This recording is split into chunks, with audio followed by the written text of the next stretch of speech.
Latest எபிசோடுகளை விளம்பரங்களே இல்லாமல் காணுங்கள். குடு. பெட்ரோல் பங்க் இங்கிருந்து எவ்வளவு தூரத்துல இருக்குன்னு பார்க்கலாம். ஐயோ, பெட்ரோல் பங்க் இங்கிருந்து இன்னும் 10 கிலோமீட்டர் தூரத்துல இருக்கே. என்ன சார் நீங்க இப்படி ஊர் பேரே தெரியாத இடத்துல வந்து நிப்பாட்டிட்டீங்க? இரு அன்பரசி, வண்டி ஏதாவது வருதான்னு பாப்போம்.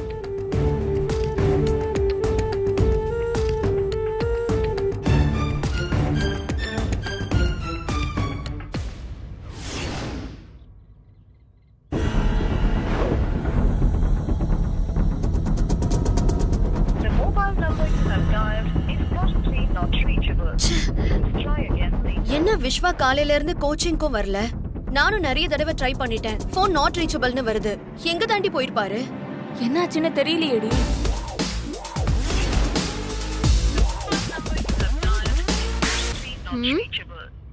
என்ன இந்த அன்பரசிக்கு காலையில இருந்து கால் பண்ணிட்டு இருக்க, போன் நாட் ரீச்சபிள்னு வருது. காலேஜுக்கும் வரல, எங்க போயிருப்பா?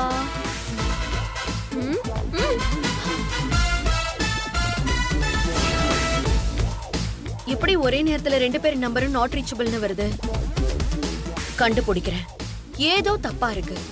ஆமாண்டி, எதுக்கோ நீ கொஞ்சம் உஷாரா இருந்துக்கோ. போன்ல லைன் கிடைக்கலனா என்ன, வீட்டுக்கு போய் என்ன ஏதுன்னு தெரிஞ்சுக்கலாம். நல்லா இப்படி பாதி தூரத்துல வந்து மாட்டிட்டோம் அன்பரசி. சார், பேசாம நாம நடந்தே போயிடலாமா? இரு, யாராவது வந்தாங்கன்னா ஹெல்ப் கேட்போம்.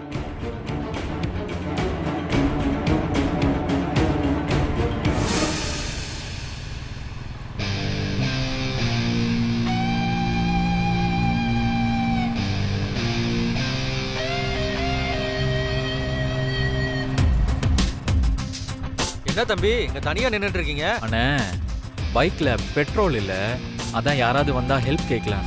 பைக் எடுக்கும்போது பெட்ரோல் இருக்கான்னு பார்த்து எடுக்கிறது இல்லையா? ஒன்ன வர இப்படி நிப்பாட்டி வச்சிருக்கீங்க. இப்பெல்லாம் இங்க நிக்க கூடாது தம்பி, இங்க திருட்டு பசங்க வர ஜாஸ்தி. இல்ல, என் பைக்குக்கு கொஞ்சம் பெட்ரோல் கிடைச்சா நல்லா இருக்கும். கொஞ்சம் ஹெல்ப் பண்றீங்களா? என் வண்டி எடுத்துட்டு போய் பெட்ரோல் வாங்கிட்டு வாங்க. இந்தாங்க. ரொம்ப தேங்க்ஸ். பரவாயில்ல, எடுத்துட்டு போங்க. தம்பி, 2 பேரும் சேர்ந்து போயிட்டு வாங்க தம்பி. சரிண்ணே.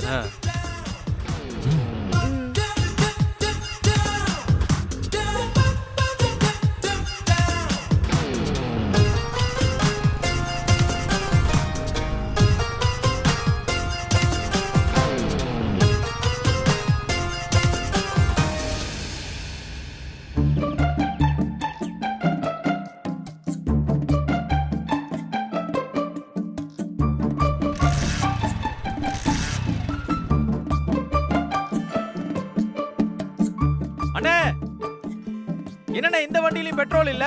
இந்த காலத்துல யாருக்குமே பொறுப்பு இல்ல தம்பி. வண்டியை நிறுத்தி வச்சிருந்தவன் பெட்ரோல் போட்டு நிறுத்தி வச்சிருக்க கூடாதா? பைக்கை விட்டுட்டு ஓடுங்க தம்பி. பைக்கை விட்டு ஓடணுமா?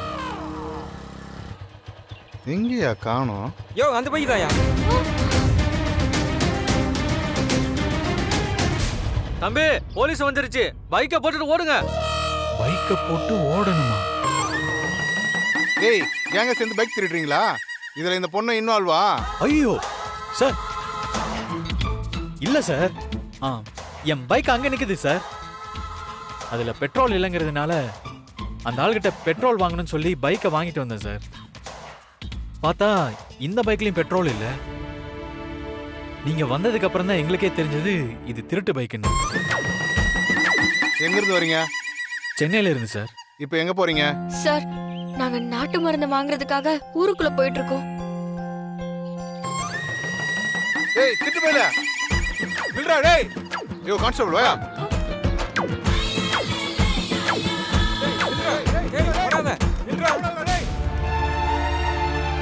இப்போ என்ன பண்றது சார்?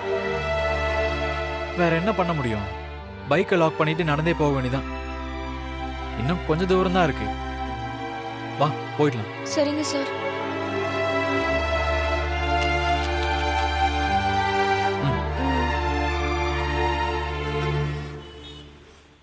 அதெல்லாம் நான் பாத்துக்கிறேன், ஒன்னும் பிரச்சனை இல்ல. அங்கிள், அப்புறம் ஒரு 5 நிமிஷத்துல கூப்பிடுறேன். வாமா அனன்யா, உட்காரு. ஏமா அனன்யா, ஏன் இந்த பக்கமே வர மாட்டேங்கிற? கோச்சிங்ல எப்படி போயிட்டு இருக்கு? எல்லாம் நல்லா போயிட்டு இருக்கு. ஓ, கேட்க மறந்துட்டமா. அப்பா எப்படி இருக்காரு? பார்க்கணும்னு நினைச்சிட்டு இருந்தேம்மா. பிசினஸ் மீட்டிங் இருந்ததுனால வர முடியலம்மா. இப்ப நல்லா இருக்காருல்ல? இப்ப கொஞ்சம் பரவாயில்ல அங்கிள். டாக்டர் இன்னும் 2 வாரம் ரெஸ்ட் எடுக்க சொல்லிருக்காரு. என்னம்மா பண்றது? இந்த காலத்துல மனுஷங்களுக்கு எப்ப என்ன வரும்னே சொல்ல முடியலம்மா. காலையில நல்லா இருக்காங்க, திடீர்னு சாயங்காலம் சீரியஸ் ஆயிடுறாங்க. கொஞ்ச நாளைக்கு வேலை அது இதுன்னு நினைக்காம சந்திரசேகர ரிலாக்ஸா வீட்டுல இருக்க சொல்லு. பாரு, நீ வந்த விஷயம் என்னன்னு கேட்காம நான் பாட்டுக்கு பேசிக்கிட்டே இருக்கேன். சொல்லுமா, என்ன விஷயம்? இல்ல அங்கிள், விஸ்வாவை பார்க்கலான்னு வந்தேன். விஸ்வாவா? அவன் காலையிலே கிளம்பி போயிட்டானம்மா. வாமா அனன்யா. ஆண்டி வாங்க. வாமா உட்காரு. Please sit down. ஆண்டி எப்படி இருக்கீங்க? நல்லா இருக்கீங்களா? நல்லா இருக்கேன். ஏதோ விஸ்வா பேச்சு அடிபட்ட மாதிரி இருந்துச்சு. ஆமா ஆண்டி, விஸ்வாவை பார்க்க தான் வந்தேன். காலையில இருந்து அவர் போனுக்கு ட்ரை பண்றேன், நாட் ரீச்சபிள் தான் வருது. கோச்சிங் அகாடமிக்கும் ஃபோன் பண்ணேன், அங்கேயும் வரல. ஃப்ரெண்ட்ஸுக்கு ஃபோன் பண்ணி கேட்டேன், அங்கேயும் வரலன்னு சொல்றாங்க. அதான் எங்க போனார்னே தெரியல, ஒரே டென்ஷனா இருக்கு ஆண்டி. அதான் வீட்டுக்கே வந்து அவரை பாத்துரலான்னு வந்தேன்.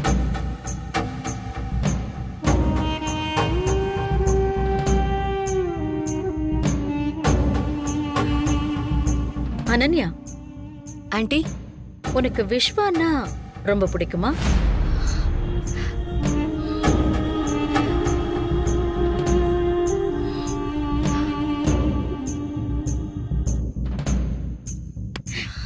என்ன, நான் விஸ்வாவை பிடிக்குமான்னு கேட்டா நீ புது பொண்ணு மாதிரி வெக்கப்படுற? நான் கேட்டதுக்கு பதில் சொல்லு. சொல்லுமா. இல்ல ஆண்டி, உங்களுக்கு உங்க அம்மாவை பிடிக்குமான்னு விஸ்வா கிட்ட கேட்டா எங்க அம்மா தான் எல்லாமேன்னு சொல்லுவாரு. அதே மாதிரி உனக்கு விஸ்வாவை பிடிக்குமான்னு நீங்க கேக்குறீங்க. எனக்கு விஸ்வா தான் ஆண்டி எல்லாமே.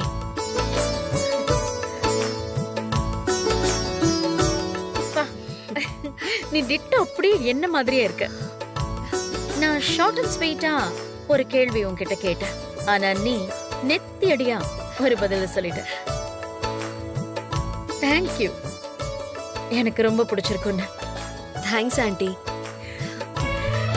நீ இப்படியே சிரிச்சுட்டே சந்தோஷமா வீட்டுக்கு போ. விஸ்வா உங்க வீட்டுக்கே வந்து உன்னை பாப்பான். சரி, okay aunty, bye. Bye uncle. bye. Bye, வரேன்.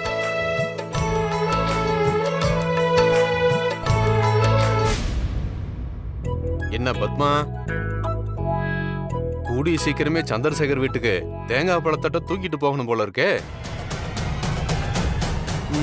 உடனே முறைச்சிருவியே. இன்னும் எவ்வளவு தூரம் சார் நடக்கிறது? ஆட்டோ வருது சார். அண்ணா அண்ணா, நிறுத்துங்க நிறுத்துங்க. எங்கப்பா போகணும்? அண்ணே, கனிகாபுரம் போகுமா? போகும் தம்பி, ஏறிக்குங்க. கொஞ்சம் அட்ஜஸ்ட் பண்ணி உட்காந்துங்க. சரி, ஏறிப்பா.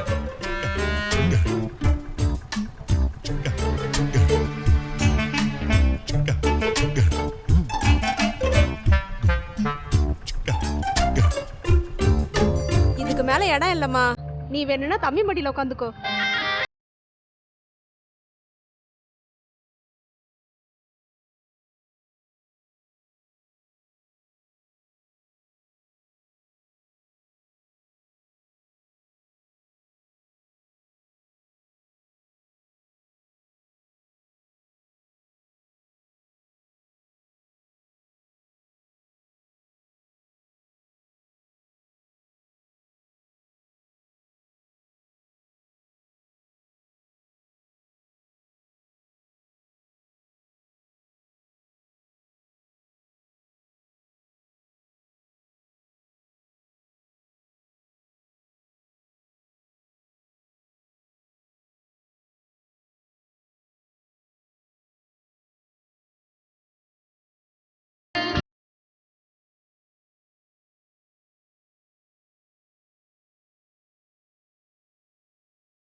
வைத்தியரை பார்த்துட்டு இந்நேரத்துக்கு வந்திருக்கணுமே, ஏன் இன்னும் வரல?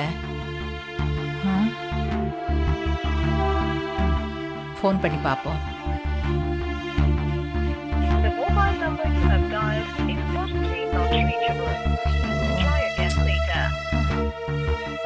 என்ன ஆச்சு?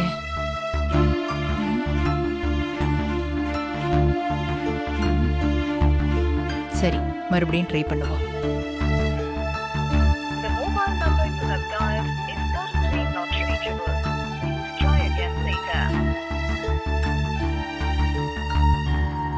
பாட்டி, என்ன பாட்டி, ஏன் டென்ஷனா இருக்கீங்க? என்னாச்சு?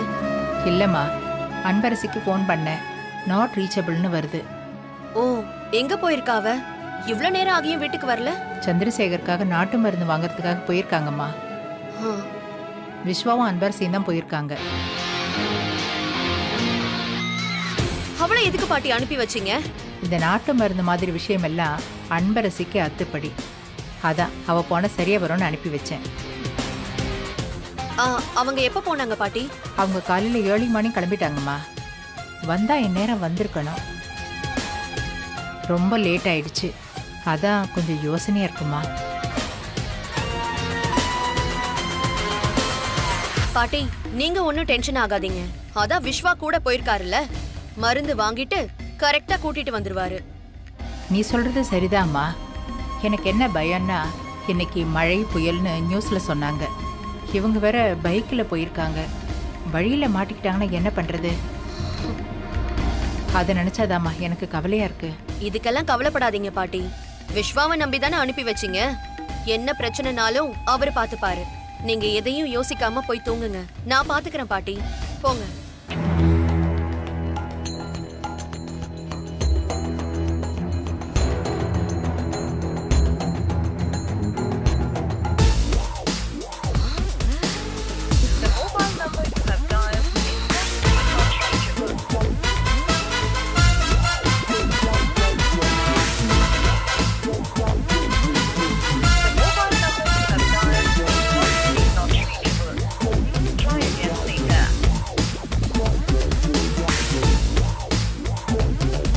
ரெண்டு பேர் நம்பரும் நாட் ரீச்சபிள்ல இருக்கு.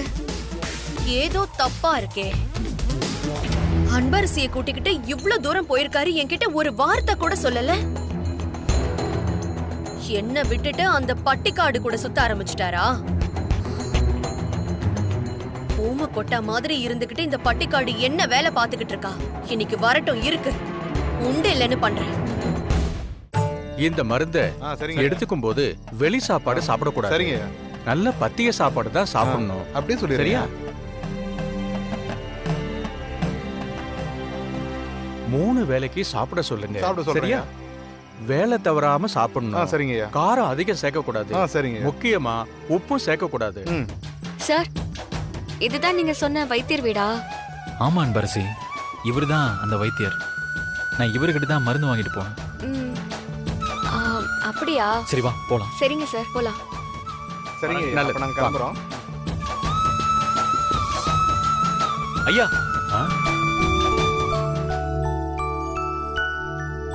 வா. ஐயா வணக்கம். வணக்கம். நாங்க சென்னையில இருந்து வரோம். அப்படியா? உட்காருங்க தம்பி, உட்காருங்கம்மா. உட்காரு. என்ன விஷயமா வந்திருக்கீங்க?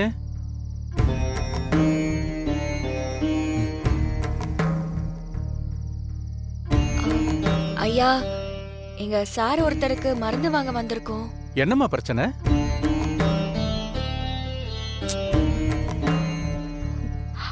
ஐயா, அவருக்கு யாரோ ரொம்ப நாளாவே அவர் சாப்பிடுற சாப்பாட்டுல விஷத்தை கலந்து வச்சிருக்காங்க. அந்த விஷத்தோட வீரியம் உடம்பு ஃபுல்லா பரவி இருக்கு. இப்போதைக்கு டாக்டர் எல்லாம் மருந்து மாத்திரை கொடுத்து சரி பண்ணிருக்காங்க. ஆனா அதோட வீரியம் இன்னும் குறையலங்கய்யா. டாக்டருங்களும் அவரை முழுசா குணப்படுத்தணும்னா நாட்டு வைத்தியத்தால தான் முடியும்னு சொல்லிட்டாங்க. இந்த மாதிரியான விஷத்தை முறியடிக்கிற மூலிகை உங்ககிட்ட தான் இருக்கும்னு நாங்க கேள்விப்பட்டு வந்தோம். நீங்க தாயா அந்த விஷத்தை முறிக்கிறதுக்கான மருந்து கொடுக்கணும். ஆமாங்கய்யா, போன வருஷம் கூட நான் இங்க வந்து விஷ முறிவுக்கு மருந்து வாங்கிட்டு போயிருக்கேன். உங்களை நம்பிதான் வந்திருக்கோம். நீங்க சொல்றது சரிதான் தம்பி. நாட்டு வைத்தியத்தால சரி பண்ண முடியாத விஷம் எதுவுமே கிடையாது. ஆனா விஷத்தால யாரு பாதிக்கப்பட்டிருக்காங்களோ அவங்க நேர்ல வராம என்ன ஏதுன்னு சோதிக்காம எப்படி மருந்து கொடுக்க முடியும்? ஐயா, அவர் இப்ப வர நிலைமையில இல்லைங்கய்யா. அதனாலதான் நாங்க வந்திருக்கோம். அவருக்கு என்ன பிரச்சனைன்னு எனக்கு தெரியுங்கய்யா. நானும் அவர் கூட ஹாஸ்பிட்டல்ல தான் இருந்தேன். அதனாலதான் அவரோட உடல்நிலையை எடுத்து சொல்லி மருந்து வாங்கிட்டு போலான்னு வந்திருக்கோம். உங்களை நம்பிதாயா நாங்க இவ்ளோ தூரம் வந்திருக்கோம். ஐயா, இந்த பிரச்சனைய உங்களால தான் தீர்க்க முடியும்.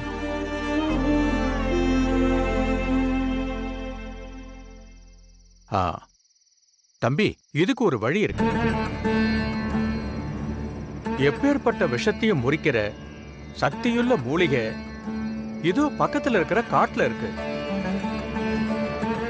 அந்த மூலிகைக்கு பேரு சஞ்சீவினி மூலிகை. அந்த ஒரு மூலிகைக்கு மட்டும்தான் எவ்வளவு வீரியமான விஷம் உடம்பு பூரா பரவி இருந்தாலும் அதை முறிக்கிற சக்தி இருக்கு. ஆனா அதை காட்டுக்குள்ள தேடி பிடிச்சு பறிக்கணும். ரொம்ப அபூர்வமான மூலிகை அது. ஆனா அது கிடைக்குமா என்னன்னு தெரியல. ஆனா நீங்க இவ்வளவு தூரம் சொல்றதுனால நான் தேடி பாக்குறேன். அப்படி கிடைச்சதுன்னா நான் பறிச்சுட்டு வந்துடுறேன். எவ்வளவு நேரம் ஆகும்னு தெரியாது. நீங்க இங்கேயே உட்கார்ந்துருங்க, நான் இப்ப வந்துடுறேன்.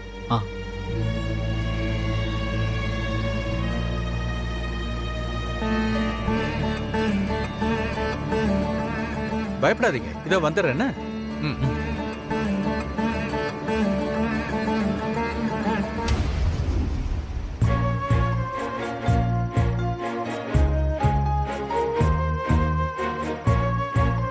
அன்பரசி சார், போனவரை காணோம். மருந்து கிடைச்சிருமா, கொண்டு வந்துருவாரான்னு தெரியலையே. சார், எனக்கு தெரிஞ்சு கிடைச்சிரும்னு நினைக்கிறேன். நல்லதே நினைப்போம்.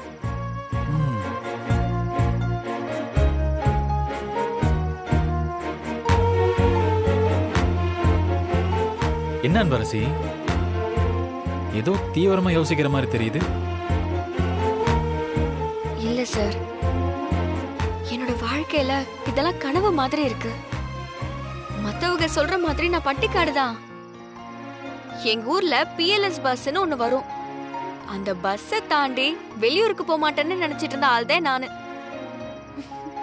இப்ப பாருங்க, உங்கள மாதிரி ஒரு ஆளு எங்கேயோ கிடந்த பொண்ணை கொண்டு வந்து இந்த சென்னையில பெரிய பெரிய பிளேயருங்களோட சரி சமமா நிறுத்தி என்னையும் ஓட வைக்கிறிய. இன்டர் காலேஜ் காம்படிஷன், அதுலயும் நானும் ஜெயிச்சு அடுத்தடுத்து நான் போய்கிட்டே இருக்கேன். என் வாழ்க்கைய அப்படி நினைச்சு பார்த்தேன் சார். இது எல்லாத்துக்குமே காரணம் நீங்க மட்டும்தான் சார்.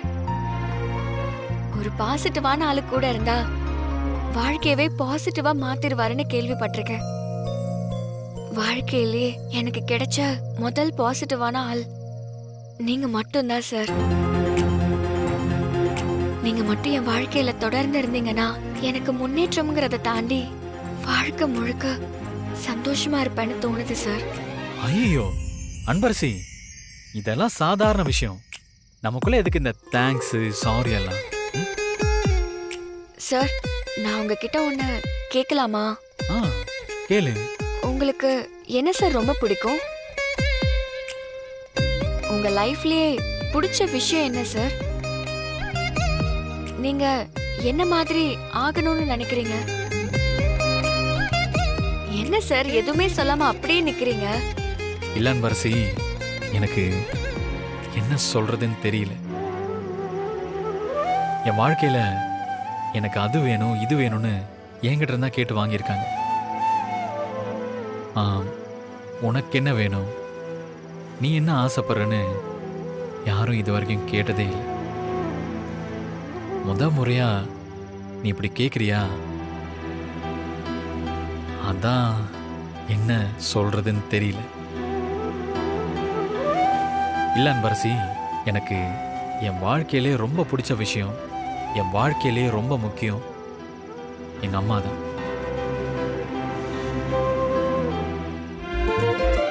ஏன் சார் உங்களுக்கு அம்மாவை ரொம்ப பிடிக்குமா?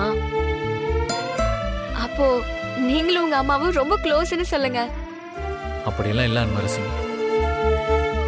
நாம எதை ரொம்ப விரும்புகிறோமோ அது நம்ம பக்கத்தில் இருக்காதுன்னு சொல்லுவாங்கல்ல, அது மாதிரி தான். எனக்கு என் அம்மாவை ரொம்ப பிடிக்கும். ஆனால் என்னால் அம்மான்னு கூட கூப்பிட முடியாது. ஏன் சார், ஏன் அம்மான்னு கூப்பிட முடியாது? ஏன்னு தெரியல. எனக்கு அவங்க பிடிச்ச அம்மாவா இருக்காங்க.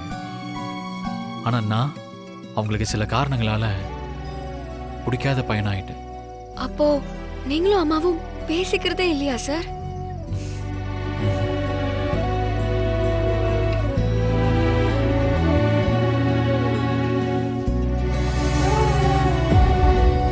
விடுங்க சார், எல்லாமே சரியாயிடும்.